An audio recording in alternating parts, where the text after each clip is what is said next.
రాజు సౌందర్యాన్ని కోరుకుంటున్నాడు కనుక ఈ బిడ్డ ఎప్పుడు ఏగే వర్షంలో దాచబడాలని ఒక దైవజనుడిగా నేను కోరుకుంటూ ఈ సంవత్సరం నువ్వు ఆత్మీయంగా ఎదగాలి, జ్ఞానవంతురాలుగా ఎదగాలి, ఆరోగ్యపరంగా కూడా ఎదగాలని కోరుకుంటూ నా మాటలు ముగిస్తున్నాను. దేవునికి థ్యాంక్ యూ సార్.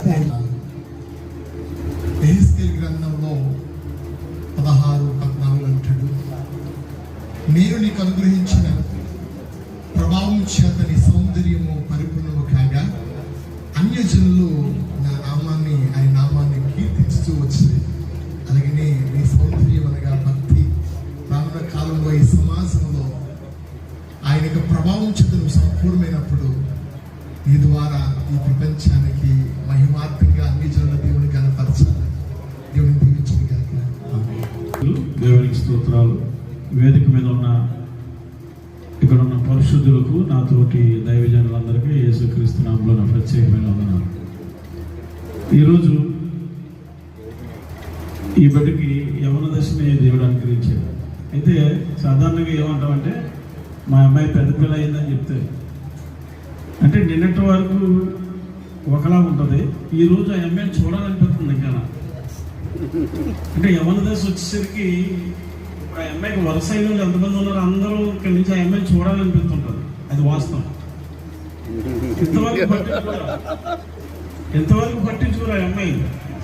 ఎప్పుడైతే ఈ వేళ ఒక పెళ్లి కూతురులాగా అలంకరించబడింది కదా, ఇక్కడి నుంచి ఒక లుక్ వేస్తారు వాళ్ళందరూ. కాబట్టి తల్లిదండ్రులైన మనం గమనించుకోవాలి. అయితే అయ్యగారు చెప్పిన ప్రకారంగా ఆదికాండము 24:16 మాట ఉంటుంది, చక్కనది అని మాట ఉంటుంది. ఆదికాండం 24:16 చక్కనది. ఈ అమ్మాయి గురించి ఎవరు ఈ అమ్మాయి గురించి ఎంక్వైరీ చేసినా ఈ అమ్మాయి గురించి ఏం చెప్పాలంటే అందరూ ఆ అమ్మాయి చక్కనది అని చెప్పాలి, చెప్పేటట్టుగా పెంచాలి. రెండోది ఏంటంటే నిందించుటకు విరోధులకు అవకాశం ఇవ్వకూడదు. ఏమ్మా, నిందించేవారు ఉన్నారా లేదా? మాట్లాడారు, ఉన్నారు. కాబట్టి నిందించుటకు విరోధులకు అవకాశం ఇవ్వకుండా అమ్మాయిని భక్తులు పెంచాలి.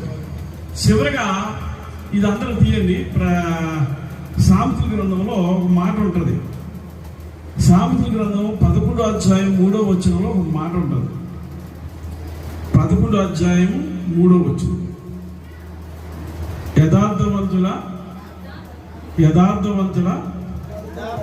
యథార్థత వరకు ఏం చెబుతుంది?